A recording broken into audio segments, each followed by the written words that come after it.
наверху табличку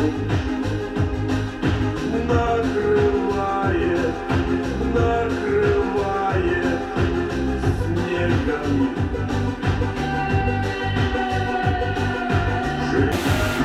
Давай зажжем, бродяги, свечи за тех, кто в зоне остался вечно. Давай, бродяги, свечи за тех, кто в зоне остался вечно. Так, ребята, всем привет! Очередной Prius у меня, вот такой тридцатничек сегодня на чистке EGR. Также будем чистить ему батареечку. Эта машина у нас без пробежка была пригнана, ну, где-то года 2 назад, говорит он. Они ее пригнали прям с Японии.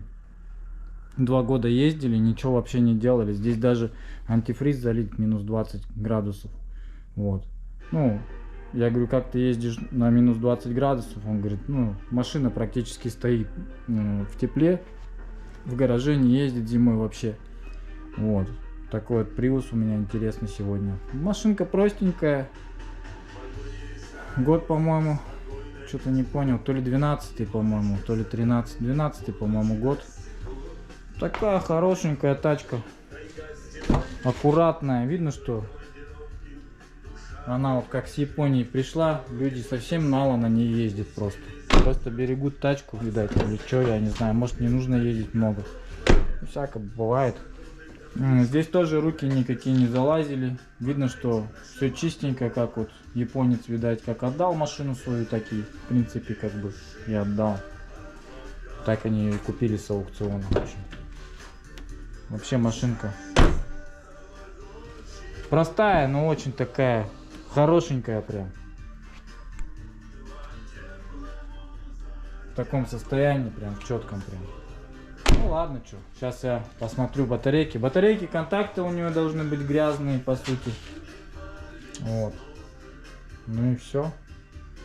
Ну, это будет видно попозже немножко.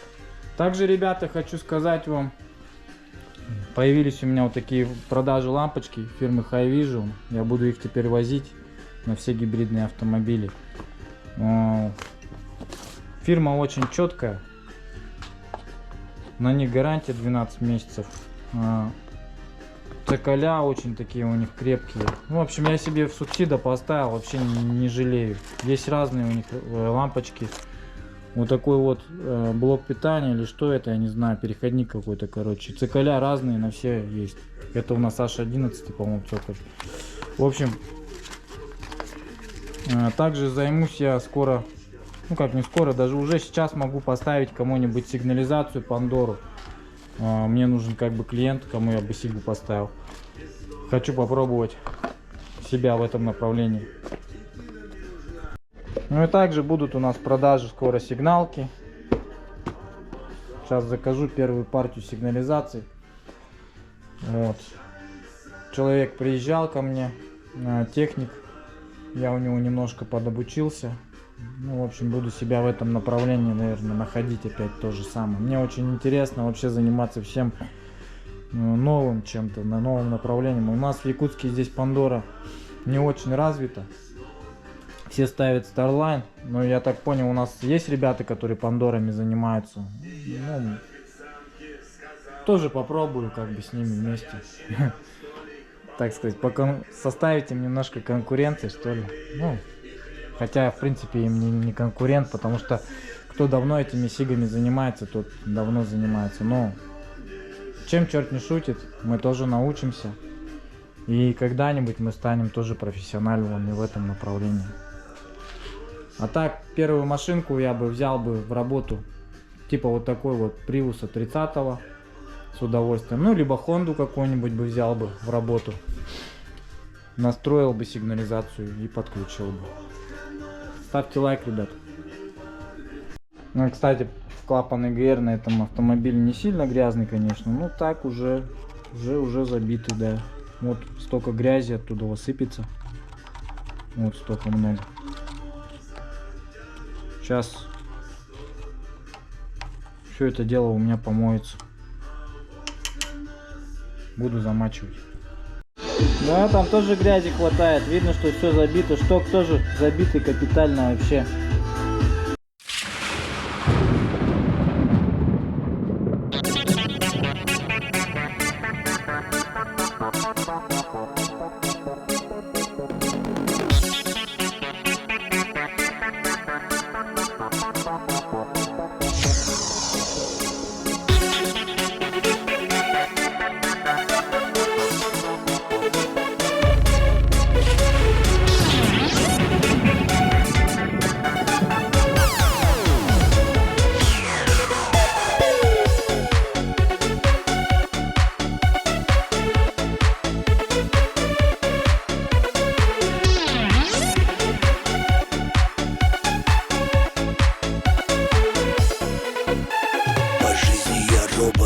Мне воздух не нужен, центральный процессор давно перегружен.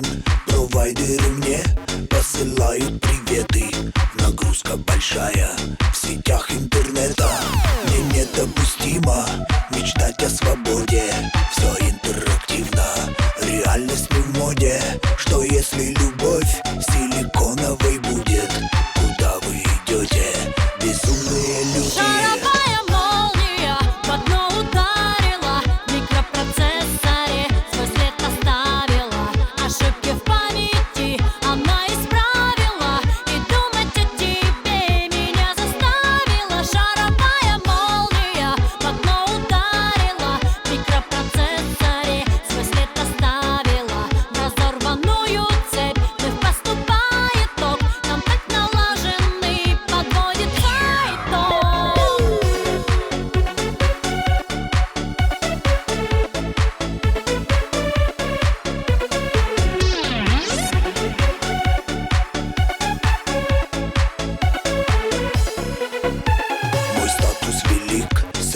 Металлолома, и в жизни твоей я стою вне закона. Компьютерный гений, я двигаю разом, и разум, и волю, и волю, и разум.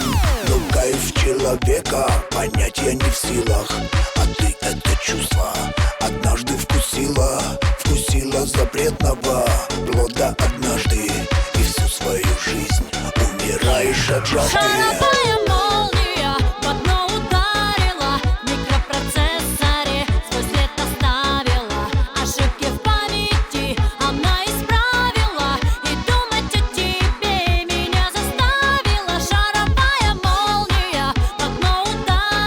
Да, кулер грязный. Вовремя приехал. Нормально, кулер надо почистить будет. Сейчас контакты почищу. А так, ребята, вот батареечки есть, контрактные у меня лежат. Продам подешевле. Есть у меня батареечки. Это хорошие, проверенные.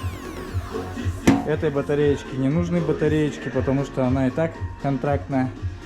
То есть, ну, в хорошем состоянии, я имею в виду, с Японии недавно. Сейчас контакты почистим. Емкость здесь хорошая, 70, где-то 80%, наверное. На замере на тачстриме она очень себя хорошо показала. Так что вот такие, ребята, дела. Делаю приуса. Тут у меня клапан отмачивается, вот столько вот с него дерьма всякого вылезло. Пускай отъедает, потом сейчас будем хорошо полоскать все это дело. Ну, как-то вот так, ребята, работаю.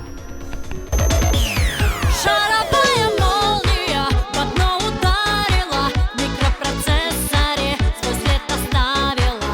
Ошибки в памяти она исправила, и думать о тебе меня заставила. Шаровая молния в окно ударила, в микропроцессоре свой след оставила. В разорванную цепь вновь поступает ток, контакт налаженный подводит итог.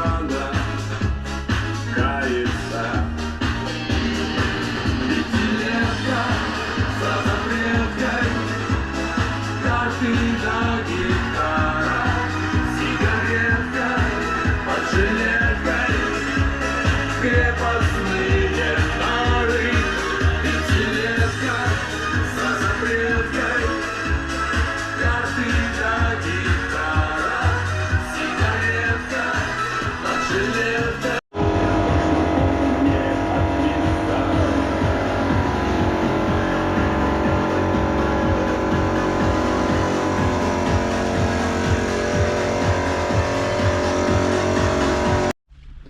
Ну, вот так вот, ребята, обслужил я очередного приуса.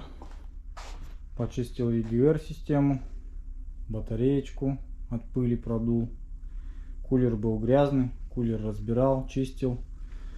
Вот, контакты тоже почистил. Все хорошо. Ну и как бы хочу рассказать маленько о приусе, ну, о 30-м. В чем его преимущество, в чем его минусы, в чем его плюсы. Ну, плюсы его ж не в том, что, наверное, эта машина более-менее молодежная, скорее всего.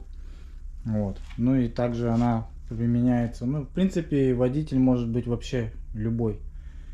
Как студент, как какой-нибудь там даже дедушка может водить такой автомобиль. Почему нет?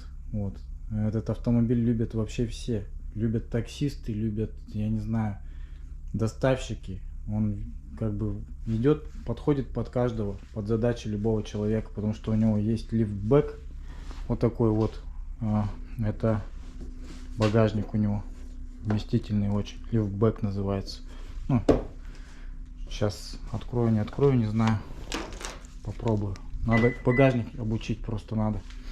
Кстати, у него есть такой прикол, когда батарейку отключаешь и аккумулятор, после этого у него багажник нельзя, как бы это самое, нельзя багажник открыть, пока ты его не обучишь с кнопки. То есть надо закрыть и открыть, и все. И он сейчас по факту на кнопочку нажимаем, у нас открывается. Вот, есть такой прикол у него. Ну а так, что еще? Вот такой вот вместительный салончик. Здесь у него батареечка находится вот в этом месте. Здесь у него аккумулятор. Вот. Автомобиль прикольный, вместительный, в принципе. Потом, что еще? По интерьеру он классный. Мне нравится, что у него есть вот такое вот торпеда. Такая вот, как горочка. Очень удобно.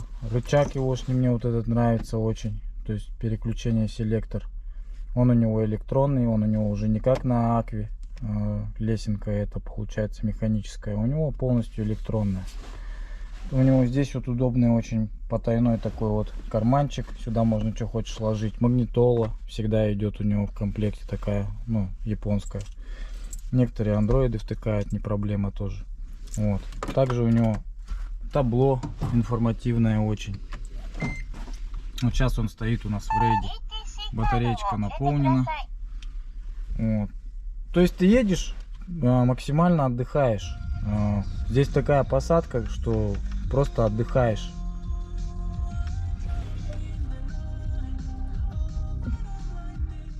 Так, убавим. Ну и как бы вот просто развалился тут. Сюда на подлокотник руку положил, рычажок рядышком, все как бы удобно. Есть у него тут кнопки ПВР, ЭКО, ЕВ режим. Что хочу сказать про ЕВ режим немножко, ребята. ЕВ режим создан в Японии только для того, чтобы японец мог выехать с парковки.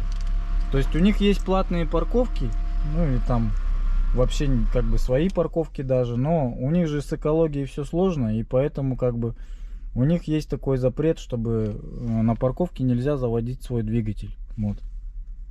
Японец должен выехать на ЕВ, потом только переключиться в нормальный режим и поехать. Вот. Вот такой вот как бы прикол. Некоторые пытаются ездить на ЕВ, думают, что эта кнопка превращает этот автомобиль полностью в этот, не в гибридный, а в электронный. Ну, то есть полностью на электротягу можно ездить, типа. Но это не Nissan Leaf. Такого тут невозможно, по идее. Версия есть у него, у этого Приуса, как она называется-то, я забыл. В общем, она идет на литий-ионной батарее. Вот. По технологии PHEV. Вот. PHEV технология. Это у нас Prius 30 тоже есть. Есть и различные как бы кузова на PHEV. Там еще, кроме заправочного отверстия, есть еще рядышком отверстие, где, короче, можно заряжать. Ну, от зарядного устройства. С ним идет в комплекте зарядное устройство. Можно подъехать на любую заправку, где можно зарядиться. Ну и как бы вот, можно чисто ездить на электротяге, так как там литий-ионная батарея. Здесь же батарейка у нас металл-гидридная стоит. Плюс ее ж не в том, что она не боится особо холодов. Ну, то есть нас в Якутии этот автомобиль очень популярен, потому что он не так сильно боится морозов, эта батарейка. В отличие от литий-ионной, там, ну, как бы замораживать ее нельзя совсем. Этот автомобиль, в принципе, заморозить можно. Он может даже, в принципе, и переживет зиму, но емкость у батарейки явно пропадет. Ну, то есть она упадет на какой-то процент. Батарейку нежелательно оставлять в автомобиле на заморозку. Также любая манипуляция в автомобиле делается, ну, допустим, что-то вы захотели поремонтировать, надо обязательно отключать чеку безопасности. У него там есть чека безопасности сзади в багажнике, где батарейка получается оранжевая. Ее как бы в бок немножко делаешь и на себя. И потом тоже ее надо также вставил, и потом обязательно надо чеку безопасности дощелкнуть в бок. Если этого не сделать, автомобиль не заведется, так как у него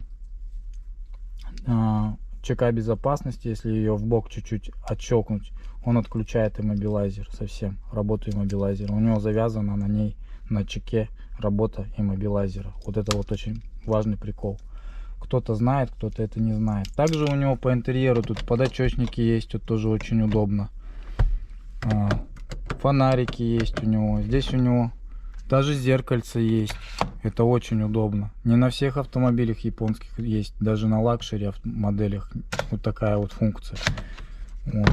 Потолок вот такой вот. Но этот автомобиль беспробежный. Его очень приятно даже отснять, в принципе, для материала.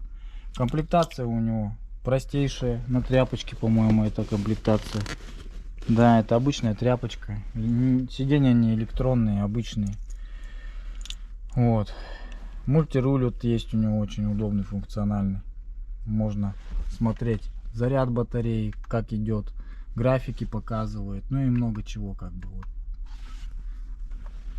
По ходу действия батарейка как заряжается, откуда она берет рекуперацию, тоже очень удобно. Вот это меню, его в принципе можно русифицировать. Некоторые как бы его русифицируют. Услуга такая, конечно, не дешевая, но это сделать можно, это реально. Потом что еще? Ну, в принципе, вот по интерьеру он простой, вместительный очень. Дверь задняя у него очень большая. Тут тоже как бы чувствуешь себя очень вместительно вот так вот. Здесь тоже есть у него плафончик. Короче, крутая тачка на все случаи жизни. Теперь поговорим о его минусах. Немножко вернемся к техничке. Ну, как я и говорил вам про автомобиль, тот же самый Prius Alpha. Это тот же самый, в принципе, Prius Alpha, только в кузове лифтбэк. У Prius Alpha у него багажник побольше. Вот. Зато эта машина, она более-менее юркая, шустрая, за счет своего обтекаемого дизайна. Вот. Эта тачка очень обтекаемая. То есть она будет лететь как просто как стрела на большой скорости, как бы. Ветер, не ветер, ей вообще пофигу. У нее крутая аэродинамика. Вот, что еще могу рассказать? Двигатель здесь обычный, такой же, как у Prius Alpha. Это 2ZR FXE, обычный движок. Также здесь два контура охлаждения. Контур инвертора отдельно охлаждается, контур двигателя отдельно охлаждается. В этом бачке всегда с Японии приходит антифриз минус 20 градусов. Здесь тоже он залит минус 20. Я как бы клиенту сказал, что надо по идее поменять. Но он уже этот сезон на 20-ке отъездит, а на следующий сезон он к нам приедет менять жидкость, жидкость антифриз. Зальем сюда ТСЛ хороший, минус 50, минус 60 там. И будет у нас все хорошо. Основная болезнь этого автомобиля, это, ну опять же, она сводится к эксплуатации, как хозяин себя как бы поведет. В общем, этот автомобиль, надо вот здесь в бачке тормозную жидкость менять, когда приходит автомобиль с Японии. Многие этим пренебрегают, и от плохой тормозной жидкости выходит из строя гидробустер. Гидробустер — это такая вещь, отвечает за систему АБС, отвечает за систему ВСА, ну и много чего она как бы делает. Она отвечает за все системы стабилизации, антиюз, антизанос, в общем, это безопасность, которая в принципе может прийти в негодность. Там есть линейный, ну вообще это сложный механизм, там есть линейный клапан, у него 4 контура этого,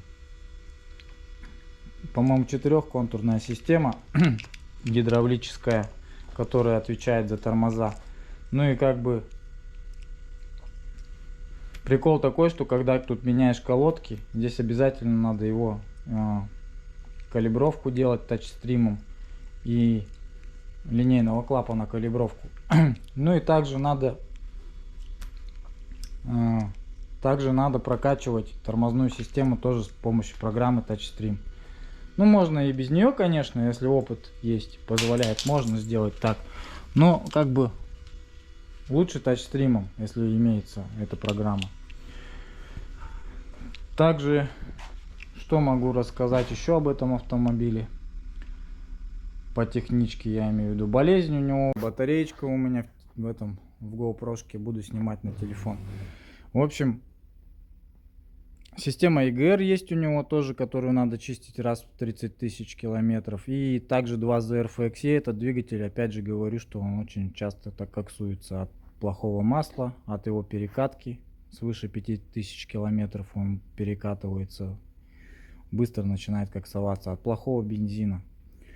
Также по форсункам здесь по системе топливной проблем вообще никаких особо не бывает. Вот. Машина очень надежная, бензонасос работает у него тоже как часы надежно. В принципе, как бы никогда не слышал, что тут какие-то фильтра меняют или еще что-то. В принципе, конечно, это делать скорее всего надо, но не было прецедентов. Вообще они ездят, эти машины, по 250 тысяч километров. Единственная беда — это у него батарейка, то есть которая приходит с Японии уже на больших пробегах.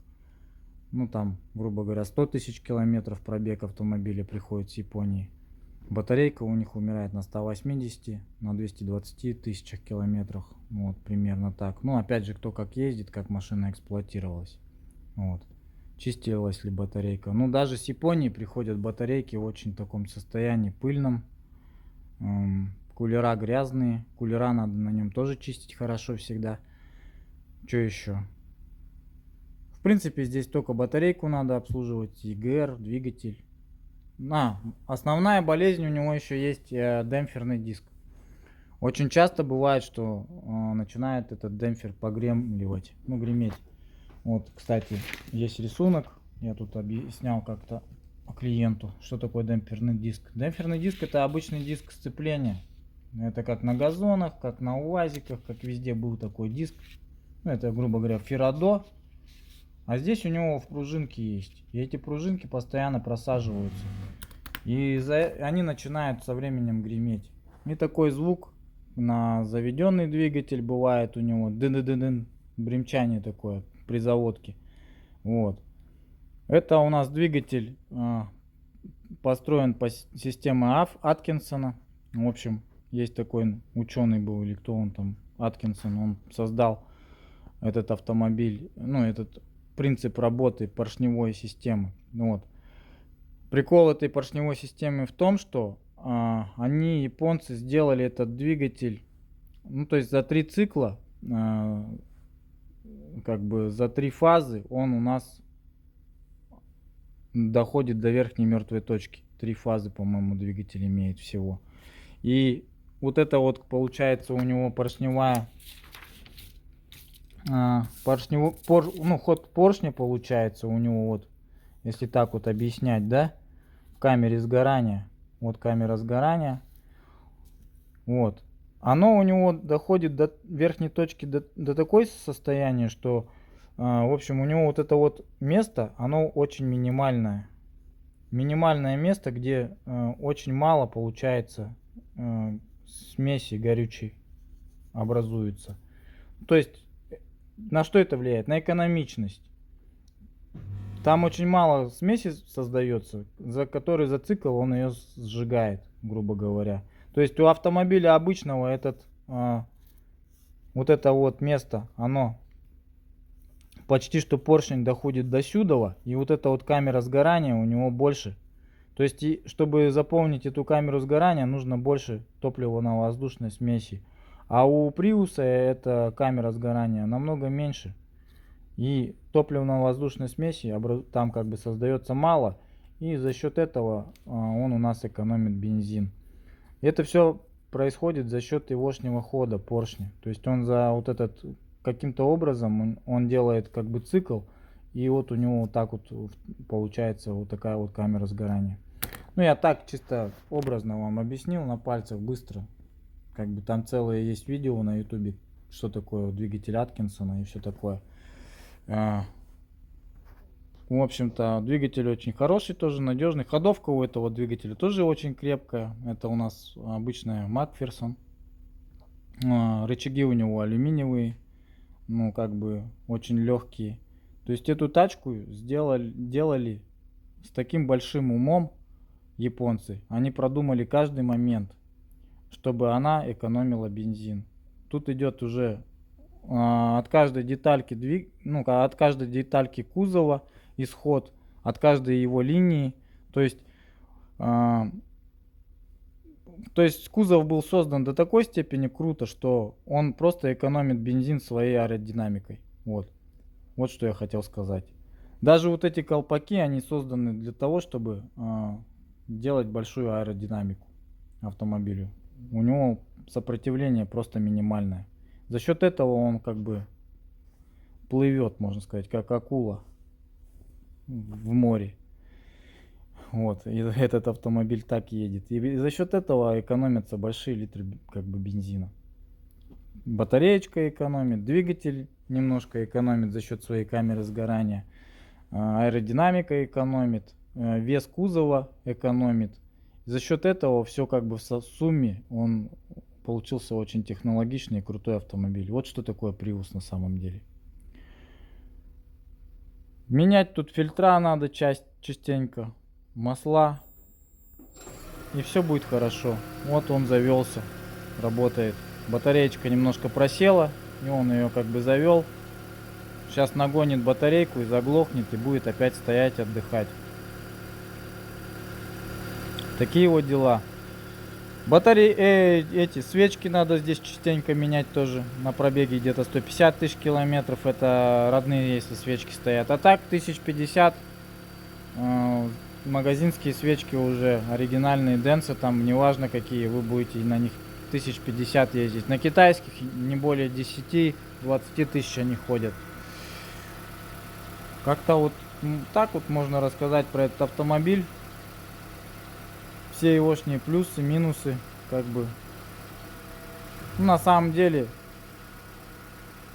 плюсов в нем, наверное, даже больше, чем минусов. То, что он очень сильно экономит бенз.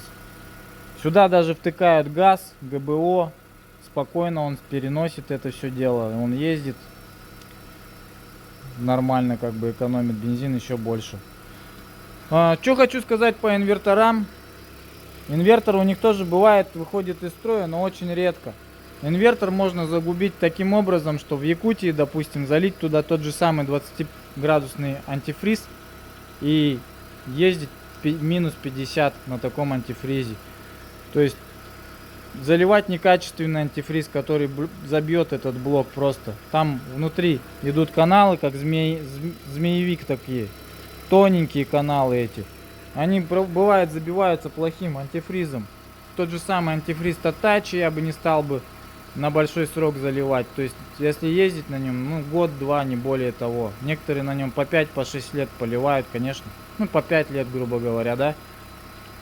По 3 года. Это вообще-то как бы плохо на плохом антифризе ездить, на Приусе. Вот, как бы помпы инвертора у него уходят, бывает, из строя очень часто. То есть, а если оригинальная помпа инвертора у него вышла из строя, то китайскую ставишь, ее хватает не так уж и надолго. Китайские ломаются 2-3 года, они ходят и все как бы. Ну и всегда по-разному, тут уж как по кому повезет и какая будет помпа. Сатовские вроде бы, ну так ходят вроде. Есть у него помпа двигателя, она тоже у него электронная и тоже очень часто выходит из строя. Ну, оригинальная, если вышел картридж из строя, то китайский вообще быстро будет выходить из строя. Вот примерно с ним, ну, я объяснял на своем канале уже не первый раз, но опять же повторюсь, вот, что вот бывает вот такая история с этими картриджами. Лопаются они и выходит ошибочка. Частая проблема, катализатор бывает, у него тоже забивается, катализатор вышибают, надо прошивку делать, здесь уже по кислородному датчику банк второй глушится, банк первый заглушить невозможно, делают прошивку и как бы этим самым его, ну, успокаивают, так сказать. Вот. Систему EGR здесь тоже глушить можно, по идее, ну как бы кто не хочет его обслуживать EGR, но падает при этом КПД, мощность немножко падает, и, ну и как бы плюсы тоже есть от того, что глушат EGR. Опять же объясняю то, что когда заглушишь EGR, он меньше коксоваться начинает, меньше коксует клапана и все такое.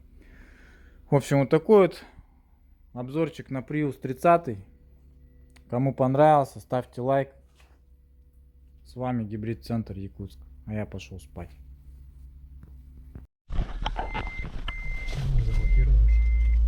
Заблокировалось? Нет. Не заблокировалось. Да. Ну вот, хозяин забирает своего Приуса. Сейчас посмотрим, как машина поехала после чистки EGR. Должна намного серьезнее ехать. Что ты куда поехал-то? Туда или? Туда лучше, по трассе лучше Да. прокатиться, конечно.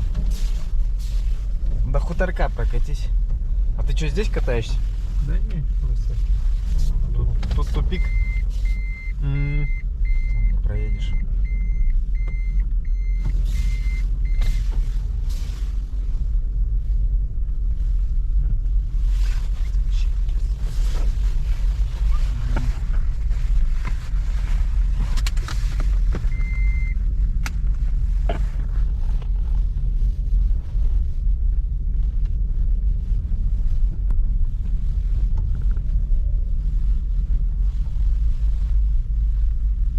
Тридцаточка. Ух ты, сети 200 промчался. Тоже Prius. Почти что, только лакшери.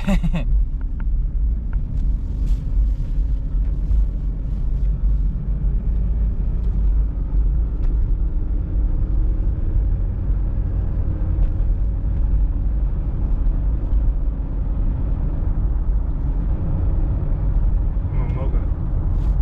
То ему легче стало. Легче стало, да, ему? Ага. До этого чувствовал, что это есть с натяжением. Да, скорость хорошо набирает. Раз, тапок нажал, у тебя отклик на педальчик сразу. Ну и вот ты же заметил, да, завел ты его на холодную. Не было же никакого стука. Он сразу чик и завелся. Вот когда масло поднакидывать начинает туда, ну из-за клапана грязного, может тут развернуться.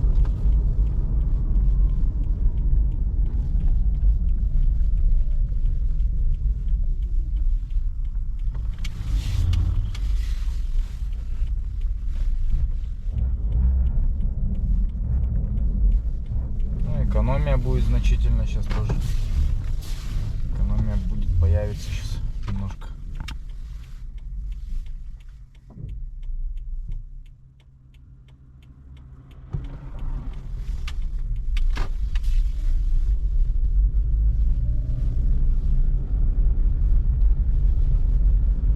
Батарейка у тебя вообще, никто не лазил в нее. Она как с Японии, так и есть. В принципе, грязи, пыли в ней не так особо много было. Ну, этот кулер был грязный.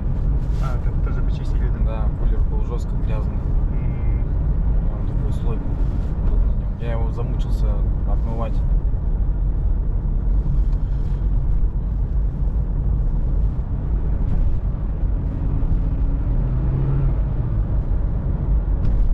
Буду делать Honda Fit GP5.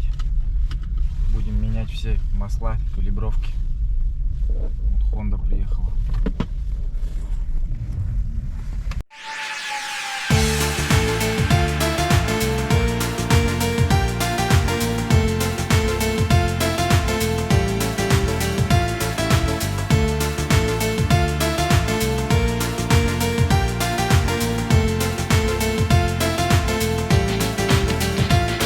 Сосульки заплакали, плавится лед. Роса на колючке сверкает. Весна помаленьку прогреться дает. Промерзшим костям вертухая. У нас календарь до смешного простой. В году лишь 4 простоя. Тут весны считает закрытой весной, а зимы закрыты зимою. А у времени года лишь 3 месяца срока. Мне ж в любую погоду на 3 года Марокко, на 3 года Марокко.